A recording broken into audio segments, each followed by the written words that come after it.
Hi, I'm Lewis, and this is the Musical Lewis, a channel dedicated to all good music based on my good music taste.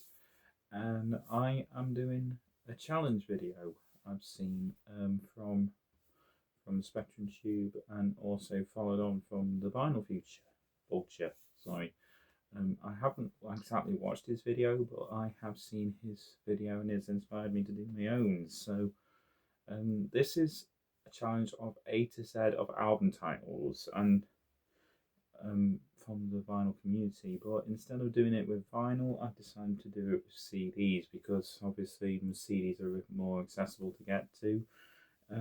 But the thing is, I haven't exactly got an album beginning with Z in my CD collection, so I decided to put a number album in place of that. So um, I've got 26 albums to talk about. So some I haven't actually listened to, or a couple I haven't actually listened to, but I do have them as part of the list.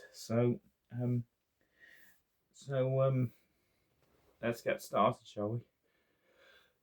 Sorry for the sneeze there, but I'm gonna talk about them. And the first album, obviously, is no surprise. We have Antidepressants by Suede. This is an absolutely amazing album, and still one of my favourite albums of 2025, alongside with Turnstile's Never Enough, which I don't actually do have, but I'm not putting it as part of this list. So one of my favorite albums of 2025, and it's one of my best albums that I've ever listened to. The Sound in the Summer is still one of the best songs on the album, so it's one of my personal favourites from Suede, and it's definitely one of the best albums that I've ever listened to, and personally one of my favourites that I really got into, and introduced me to Suede along with the Beautiful Ones good best of albums. So definitely one of my favourites there.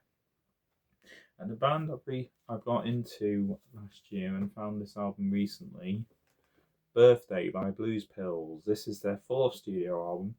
I have all their other albums as well, but this is one of my personal favourites from them. And this is a really good hard rocking album. And obviously, yeah, Ellen Larson, the lead vocalist, is absolutely incredible on this.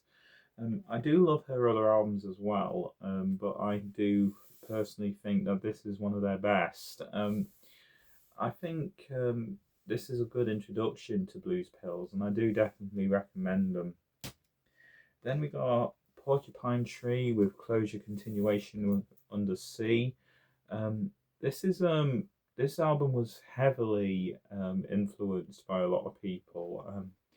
And to be honest, I have listened to a couple of few tracks on this, but I haven't listened to it all the way through at this point. But I really, really do love this album, and personally, it's one of my personal favourites from Porcupine Tree. I've listened to a few of the songs, but I am intending to listen to this properly at some point. I have listened to some of the other Porcupine Tree albums. I do have all of them under behind me there.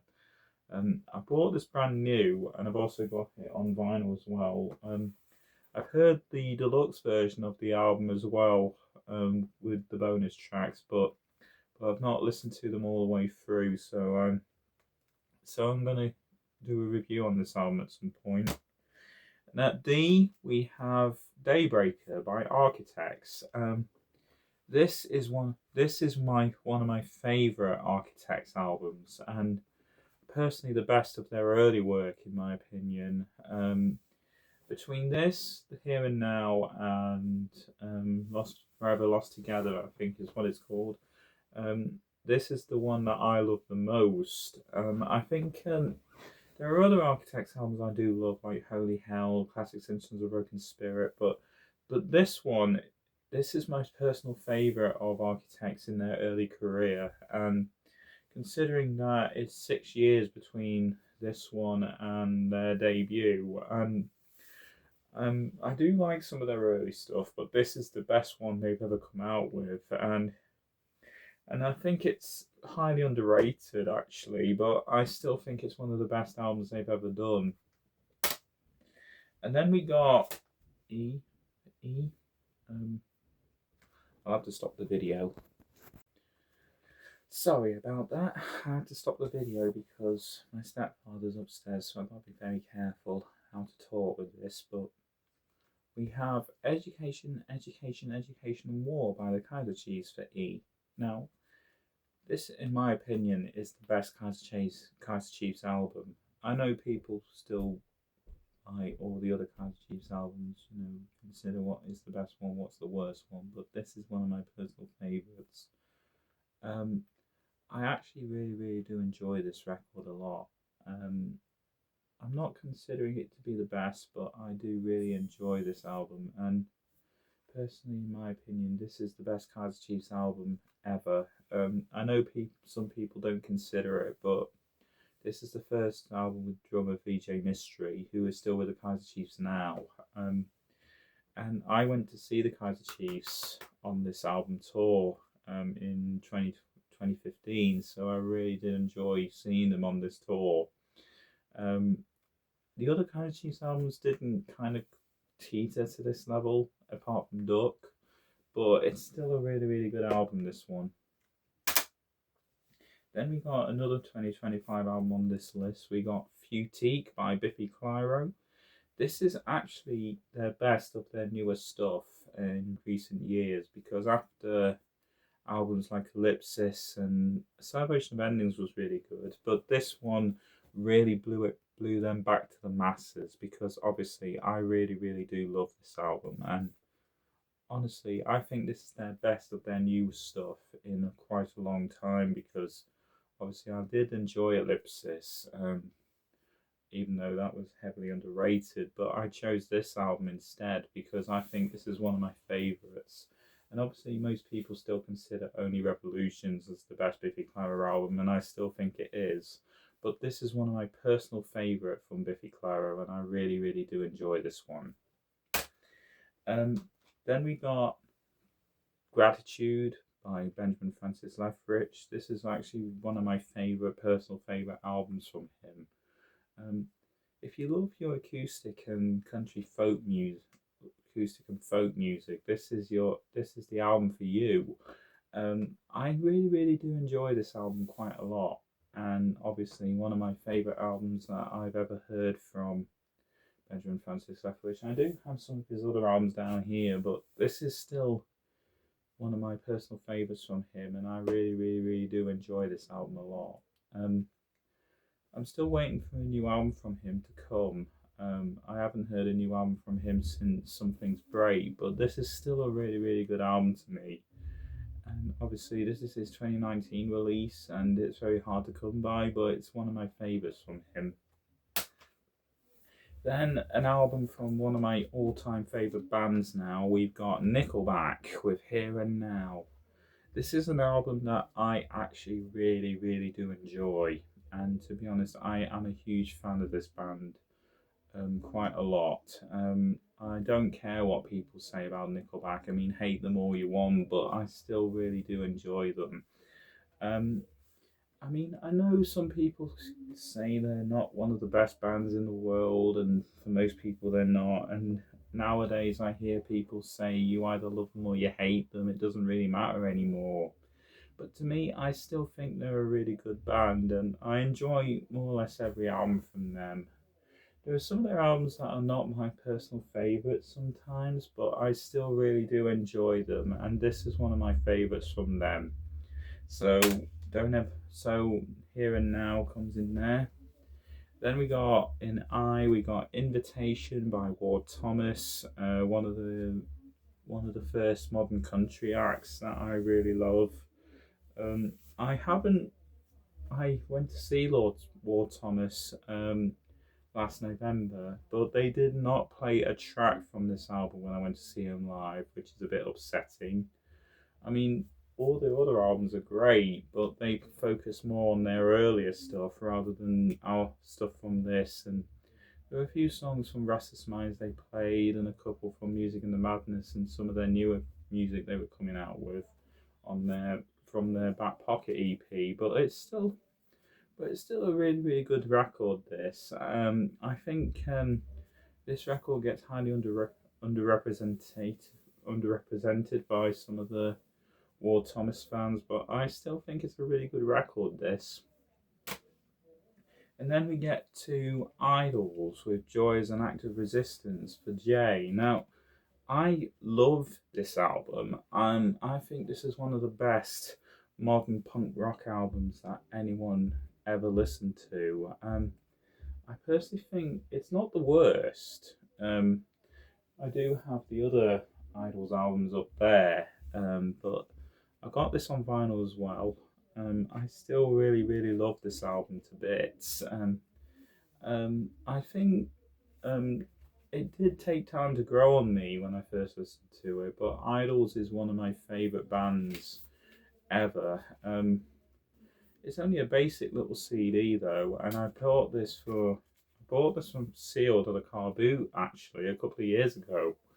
So I really do enjoy Idols a lot, and their albums are fantastic, by the way. Then we come to a classic now, and we've got Bon Jovi with Keep the Faith.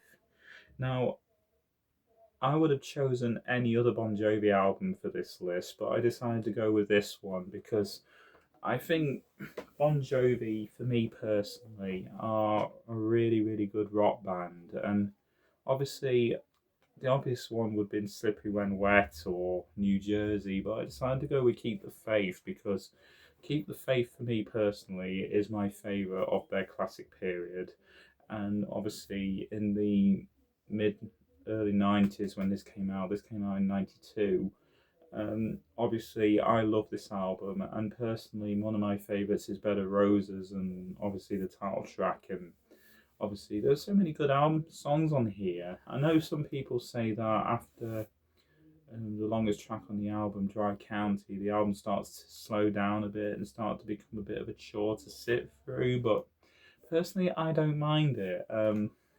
I actually really like this album, and I think this is one of the albums where I feel it's a bit, it's still a classic nonetheless, but this is where Bon Jovi was starting to grow up a bit, and obviously they were in their 30s by the time this album came out. Well, at least John Bon Jovi was anyway.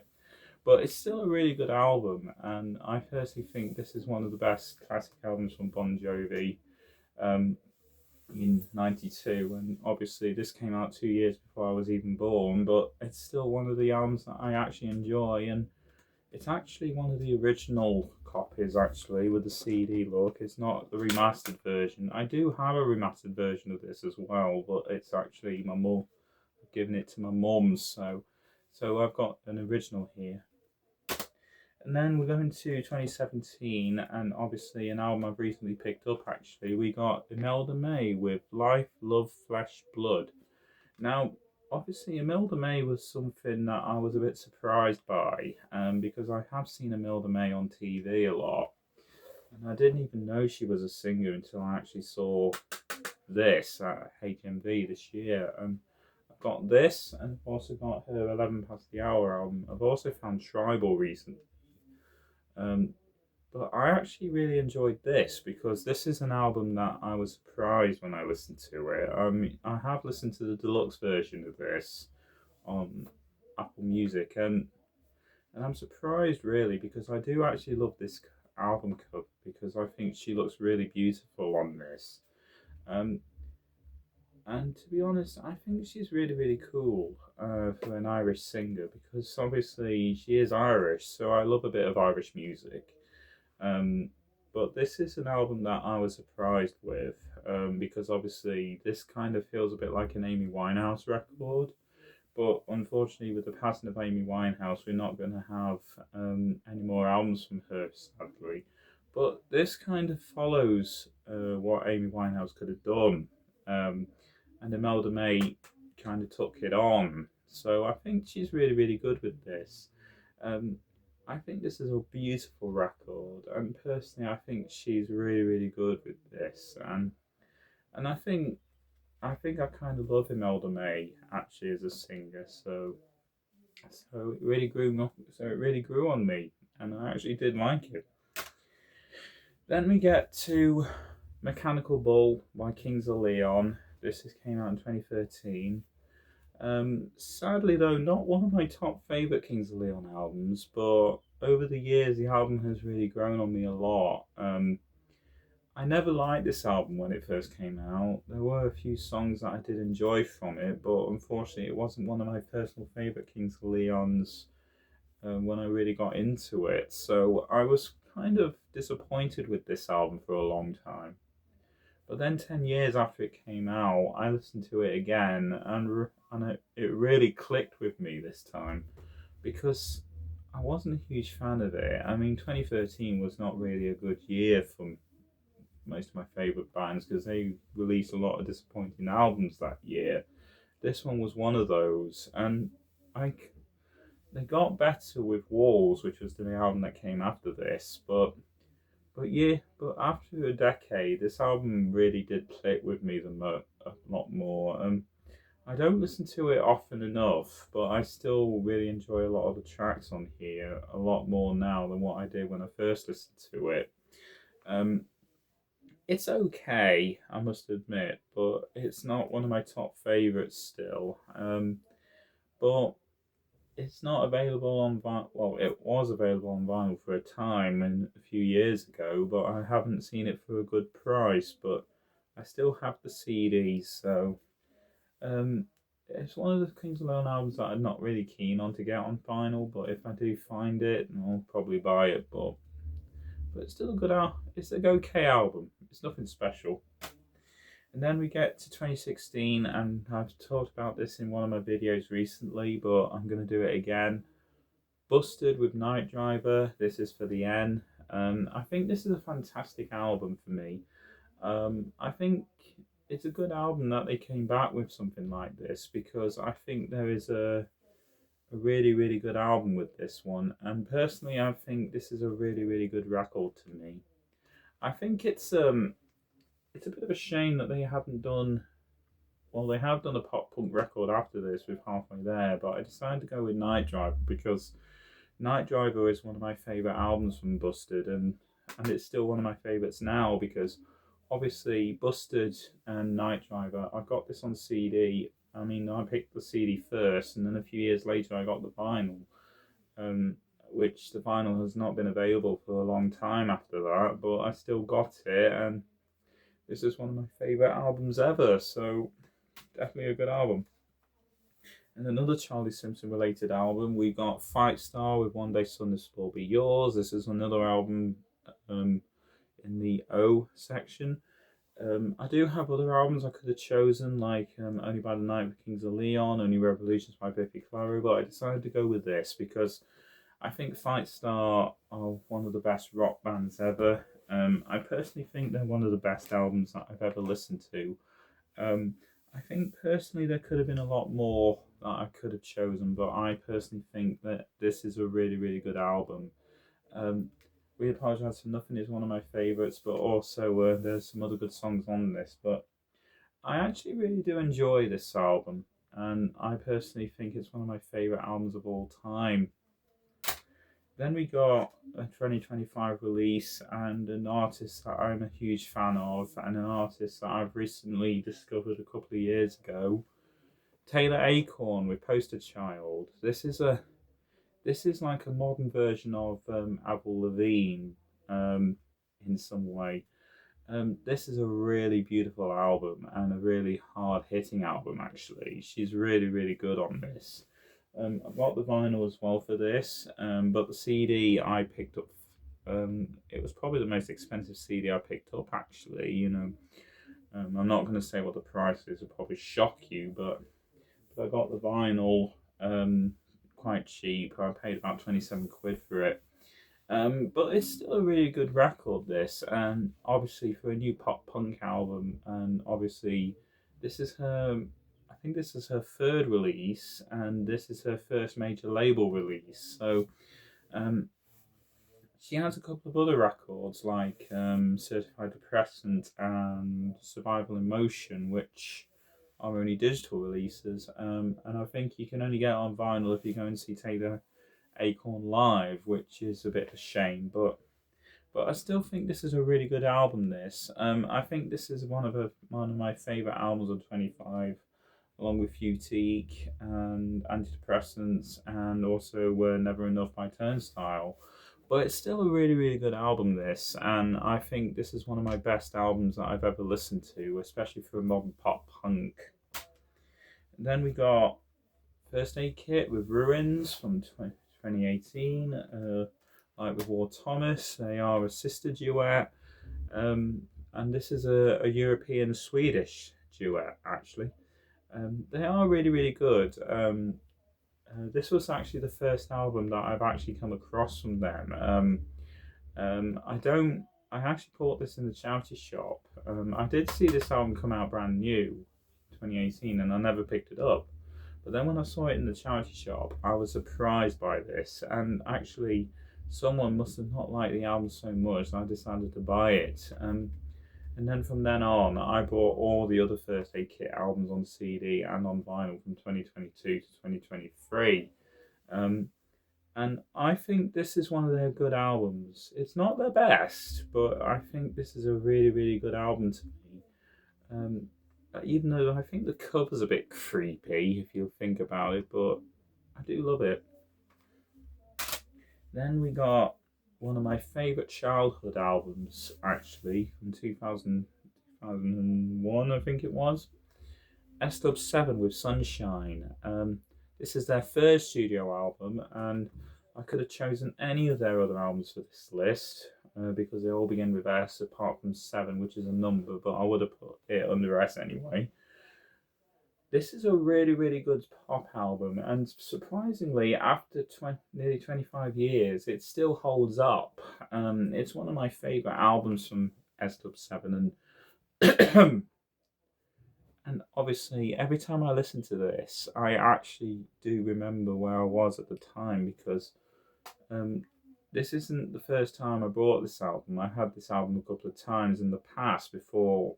My sister had the album first, then she got rid of it, and then I've got this copy recently. So, and I've also got it on vinyl as well. I got the blue vinyl edition from HMV, which I paid 20 quid for. And actually, this is one of my favourite childhood records, and personally, I still listen to this album to this day. It's sad though that we haven't had a new S-Dub album since Seeing Double in 2002, so it's been nearly 25 years at this point since we had no new S-Dub 7 music. So, apart from Those Are the Days, which came out in 2023, so this is one of my favourite albums, and obviously I do love this album to bits still. In recent years, the album has really grown on me a lot because there were some songs I never really listened to before. But it's still one of my favourite albums, and definitely one of my favourites that I've listened to. Then we're going to go with something a bit more hard rocking and a classic band, but this is one of their modern ones. We've got Saxon with Thunderbolt. This came out in 2018.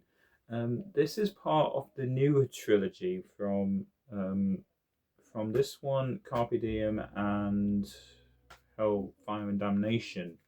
But this is my favourite of them all. I think I love a lot of the songs on this, like the title track, and they played Rock and Roll, which is a tribute to Lemmy from Motorhead. And also the song Sons of Odin, which is one of my favourite songs of this entire record.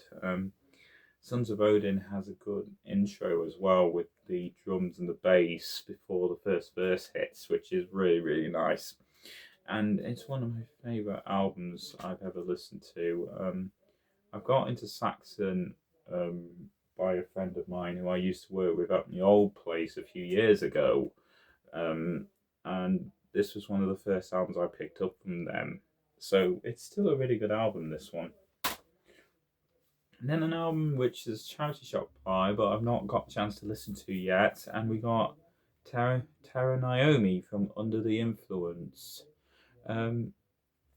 It was a bit of a toss-up between this one and The Aces Under My Influence, which is a very similar title. This came out in 2007, and I am familiar with Tara Naomi, but I had never really listened to this album before. It's one of the few albums that I actually have with Under You, and one of the other albums was Under the Iron Sea by Keane, which I was going to get for this list, but but Under the Iron Sea is in one of my drawers on over there, so I can't be bothered to go searching for it. So I just grabbed what I could off my shelves behind me here. Um, so really, a really good album. I've not really listened to this, but I do know some of the songs on here. Say It's Possible is one of the songs I remember, and I think Not Sorry, which I do have the sticker up there, which, to be honest, those are the songs I remember, but I can't, and I haven't heard the whole album for I don't know. So I'm going to give this a listen at some point and see what I think of it. Then we got to the last few now. We've got Wolf Alice with Visions of a Life. This is one of my favourite albums from Wolf Alice, and obviously I could have chosen any of the other albums as well. This is one of the one of the artists I could have chosen, but I chose Visions of a Life because obviously, to me, this is one of their best. Um, I love a lot of the songs on this album, and I have it on vinyl as well. And personally, I love this album to bits. And obviously, I've been a fan of Wolf Alice since I was, I think, around this time. But I never picked up any of their CDs until years later. Um, I picked them up quite cheap in 2024 before Clearing came out in 25. So I really do love this album a lot. Then we got the Aces with When My Heart Felt Volcanic for W. One of my favourite indie pop albums and one of my favourite all-female bands actually. They came out during the time when a lot of these new modern indie all-female bands started coming out in the US and the UK. Bands like Haim, The Big Moon, The Last in the Party, all came out more or less around the same sort of time, and still going to this day actually. But the Aces are my top favourite of them all. I chose this album because this was their debut, and it's an absolutely beautiful record. This is the record I do highly recommend as well, on vinyl as well as the CD, because I do have this on vinyl as well. I do think this is one of my favourite albums that I've ever listened to from them. And obviously, when I first listened to it, I listened to this album first because obviously this was the first they've ever come out with. So they kind of went into more of a disco direction at this point with their album Gold Star Baby, which I do have on vinyl. But I do actually like this album a lot. And obviously, they're really, really good with this one. So I really, really do like this album a lot. Then we have X and Y by Coldplay for X. Obviously one of Coldplay's most famous albums at this point. Between this and Viva La Vida, which Viva La Vida is my favourite Coldplay album, but I decided to go with this because obviously I chose Visions of a Life. So X and Y is an amazing album. Obviously, I wasn't a huge Coldplay fan at the time when this album came out, but I have heard Speed of Sound before actually listening to this. So my stepmother had this album actually, and we were playing a game of Monopoly, and we started listening to this album while we were playing. And to be honest, I was more of interested in listening to the music than I was actually playing the game, which is a bit odd for me. But then I picked up this album in 2012 at HMV, which is not there anymore, but at the old HMV near where I lived, but it's not there anymore, and the only one is in Derby now. So obviously, this is one of my favourite albums, and it's one of my best albums that I've ever listened to. And with the Y, we've gone with Charlie Simpson with Young Pilgrim from 2011. This has been a really hard video for this. This is Charlie doing more of an acoustic, more of a folky direction. There is a mix of Americana and that sort of thing on this album as well. Very hard list to compile this A to Z of album titles, but But I decided to put this in Y because obviously, you know, it begins with Y. So, and I, compared to Busted and Fight Star, this is more of an acoustic and folk direction. Um, and actually, I really do like this album a lot. It had a while to grow on me, and I do like some of Charlie Simpson's other solo albums better, but I still think this is one of my favourites from them, from him. Sorry. And obviously, I love a lot of other Charlie's music, but this is definitely one of my favourites from this. And I've cheated a little bit here because I actually don't have any albums beginning with Z in my collection.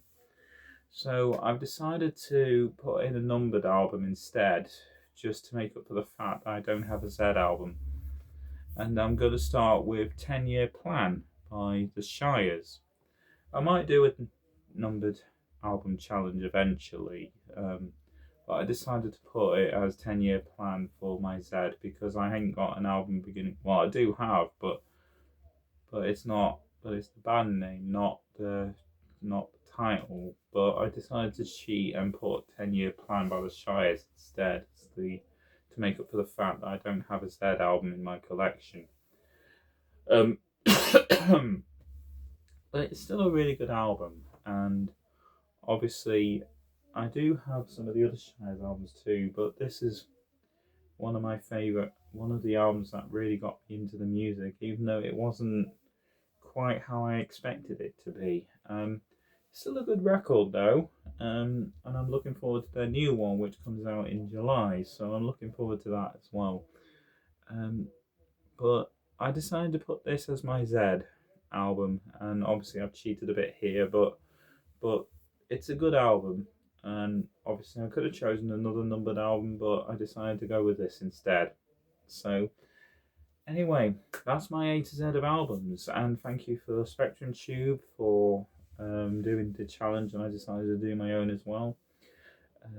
Nearly 30 minutes to do this video, so but I really did enjoy this, and it was quite a lot of fun actually.